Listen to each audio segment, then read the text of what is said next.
Друзья, всем привет и добро пожаловать на канал Гарныч Лайф. Меня зовут Игорь, и я увлекаюсь водородными разработками. Мой водородный генератор, который я собрал большой и не смог протестировать в 2023 году, я обязательно протестирую весной в 2024. В профиле можно найти видео про этот генератор, который позволяет излучать волны в процесс электролиза. Можно найти в профиле и вообще без проблем посмотреть и понять, о чем речь.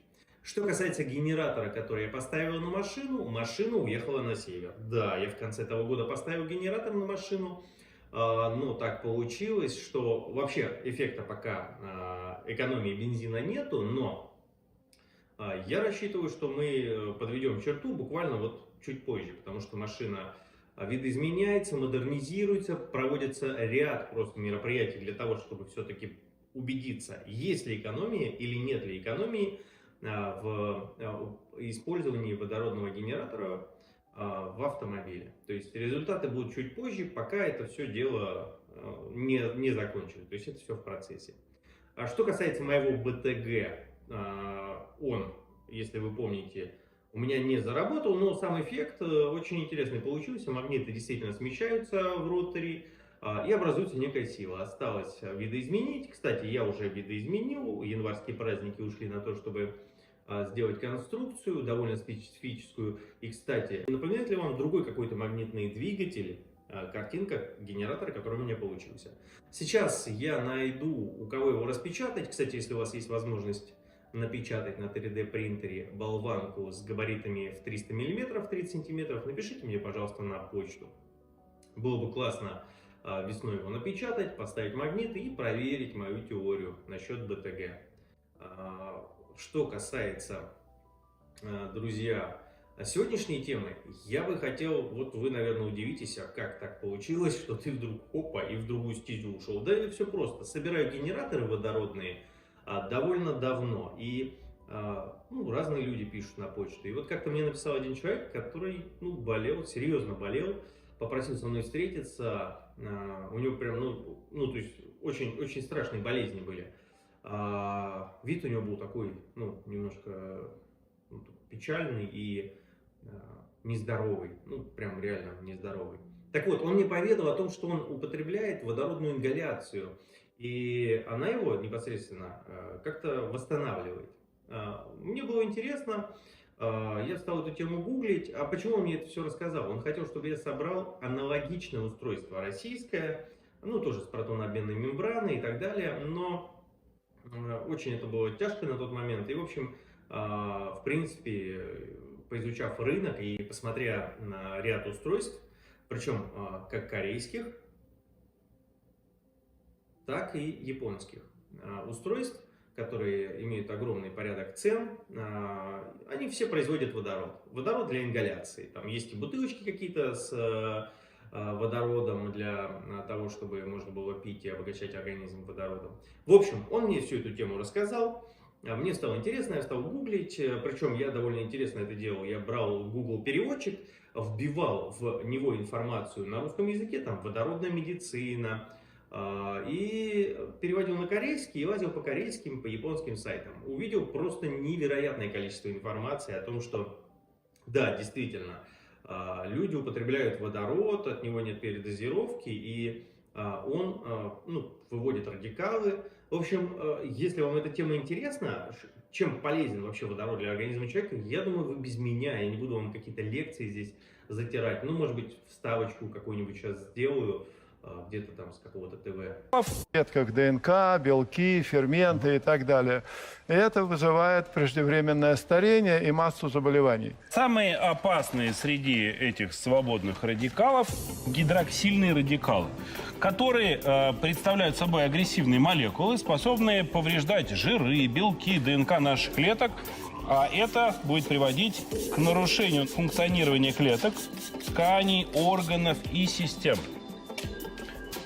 Природа предусмотрела защитный механизм от разрушительного воздействия оксидантов. Антиоксидантные системы существуют в организме. Но, к сожалению, они не были генетически запрограммированы на столь мощный поток оксидантов. и попросту не справляются с ним. И в этом качестве, в качестве антиоксиданта, водород обладает, я так понимаю, уникальными свойствами. Абсолютно правильно, да. Это, надо сказать, выявилось не так давно. Только в 2007 году появилась основная статья японских ученых, которые доказали, что водород может быть антиоксидантом. В общем, мне стало интересно, ну, действительно он как-то воздействует. Я пообщался с огромным количеством людей, которые продают эти водородные генераторы, которые употребляют водород. И у меня даже есть знакомые, которые употребляют водородную воду. И все говорят, что эффект очень интересный. Но мне захотелось сделать что-то более примитивное, более простое, нежели чем водородный генератор. Опять же, все зависит от воды, которую вы туда наливаете. Там можно и навредить человеку, если дышать электролизом, парами электролиза, можно навредить. Я хотел альтернативу сделать, какой-то альтернативный продукт, более доступный и более простой. И я несколько лет назад сделал очень прикольный продукт. Назвал я его водороды. Это было мыло. Его особенность была именно в пыльце. То есть я сделал пыльцу, которую отдал мыловарам знакомым, они уже сварганили мыло. Оно без красителей, получилось интересного цвета, интересной формы. В общем, я его на Wildberries выставил. У меня есть ряд продуктов, которые я продаю на Wildberries. И без всякой рекламы это мыло было раскуплено довольно быстро. И имеет рейтинг 5. Продукт назывался «Водороды». Что-то вроде эксперимента это было. Мне было интересно, какой продукт получится, какая от него отдача, какой фидбэк будет. Понравится ли людям моя разработчика, вот эта пыльца, которую я сделал. И она, действительно, то есть я даже там ряду знакомых, близких раздал это мыло, и оно всем, зашло. Некоторые даже там просили еще это мыло. Вот. И я как-то забыл про все это дело, но вот недавно, вот хотите верьте, хотите нет, недавно мне позвонил тот самый человек, который, когда со мной встречался и выглядел довольно печально и плачевно, он позвонил бодро и предложил купить у него его водородный генератор, который ему уже, в принципе, и не нужен. Он был, то есть, действительно, я был поражен его бодростью, он такой активненький весь был, такой, не хочешь купить, там, тролливали, мол, мне больше пока не нужно, я там работаю, я был поражен, я думаю, нифига себе, то есть, человека поставил на ноги водородная ингаляция, которую он использовал. И я такой, раз людям помогает, значит, мою разработку надо дальше как-то реализовать. Просто не прикольно то, что я разработал, довел до ума, уже готовый продукт, вот. И все, бросил, занялся параллельными какими-то задачами, БТГ, водородные эти генераторы с воздействием волнами, вот. В общем, я все это дело воскресил. Самое интересное, что Литуаль заинтересовался этим продуктом, попросили патент, и я решил заняться тем, что оформлю этот продукт. Я его запатентовал, патент будет в 2024 году. Пришлось, из-за того, что я его называл, первый проект с мылом называл водороды, мне пришлось поменять название, потому что мне могли отказать в патенте, и я поменял название на Гарнич. Вот. Поменял дизайн, упаковку оставил ту же самую, потому что она мне с самого начала понравилась, я к ней довольно щепетильно отнесся, когда ее разрабатывал. И я сделал этот продукт, это мыло водородное, оно на самом деле невероятный эффект имеет. Вот посмотрите, что из себя представляет пыльца, которая состоит в основе данного мыла. Для нашего маленького эксперимента я взял очищенную воду с помощью магистрального фильтра. Взял pH-метр и смотрите, какие показатели у нас у этой воды. Пока концентрация водорода равна нулю, температура воды 34 градуса, я постарался набрать температуру близкой к температуре человеческого тела. Показатель заряда воды 54, положительный, то есть никакого минуса нету, 54 градуса. pH воды 7,62 приблизительно, то есть это все-таки немножко приблизительные цифры. В принципе, pH вполне допустим, то есть такую воду можно спокойно пить. так как человеческая кровь, чтобы вы знали, она равна, если я не ошибаюсь, по-моему, тоже 7. Вот. Берем такую пыльцу. Пыльца — это как раз и есть основа того самого мыла, про который я вам рассказываю. И буквально пару грамм мы насыпем в нашу воду. Вот аккуратненько это все дело закидываем. Ну, не мешаем, ничего. Пусть она в принципе, ложится на дно. И ничего, кажется, не произошло. Вода мутная. Но на самом деле, если посмотреть, то можно увидеть пузырики. А если это дело подсветить, то вуаля, пошла жара, пошел выход газа. Причем вы видите, что пузырики активно идут вверх, это водород.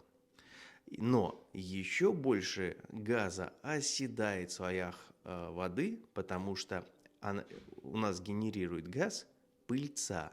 И эта пыльца настолько маленькая, что газ, который она производит, тоже очень маленький.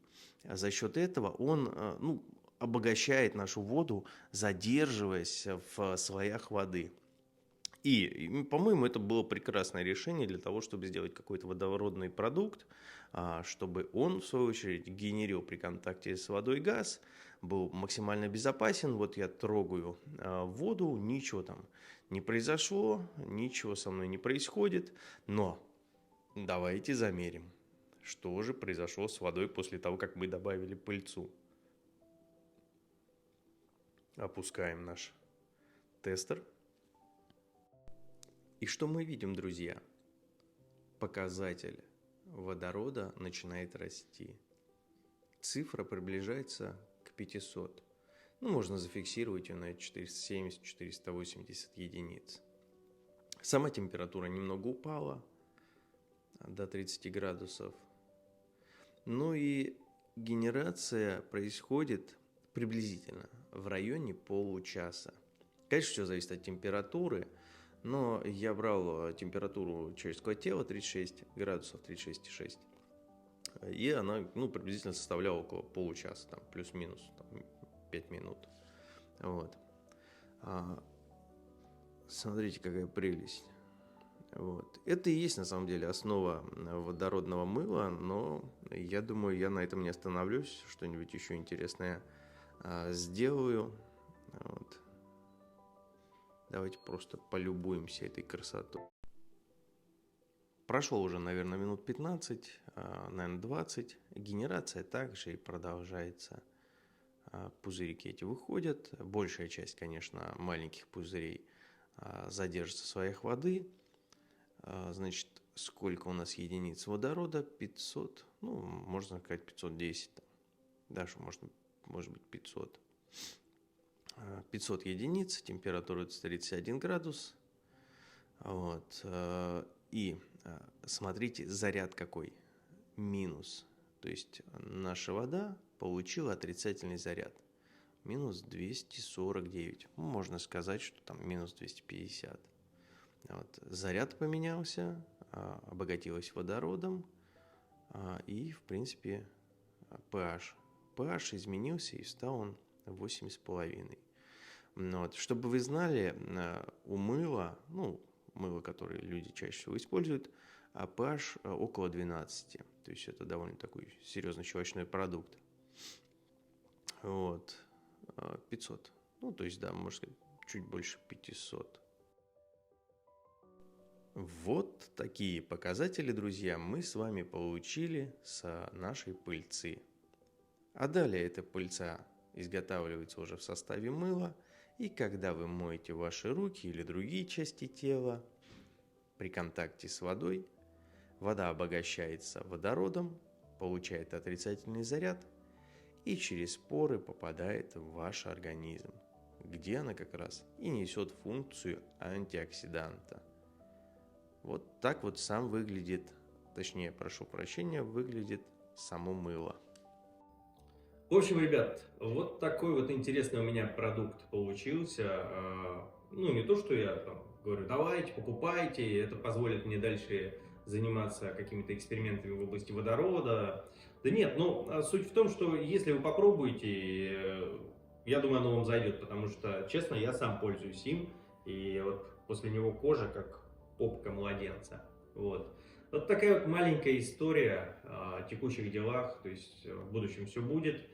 Также я на базе этой пыльцы хочу еще пару продуктов прикольных разработать. Пыльца это безвредная, она вообще ничего, то есть судя по показателям, которые вы видели, она вообще, в общем, вот как-то так. Вот. Это не столько реклама, сколько желание поделиться с вами своими текущими делами и просто поведать вам, что да, не стою на месте, стараюсь что-то создавать, созидать, и благодаря людям, которые там периодически делятся со мной информацией, я пытаюсь как-то это все реализовать. Вот. Кстати, по скриптум, я завел не так давно рубрику «Шаг новатора», ну как не так давно, может быть, года полтора-два назад. И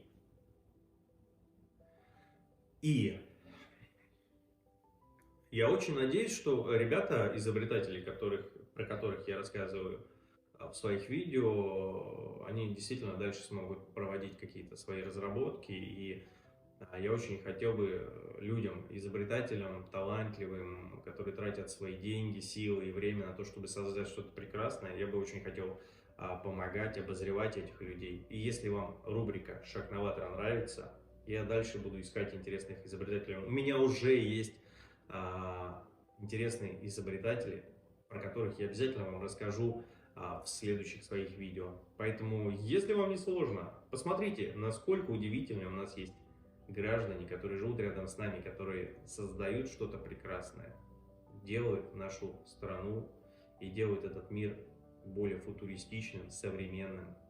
В общем, смотрите ролики «Шаг новатора». Ну и спасибо за просмотр. Дальше будет интересней. Пока-пока.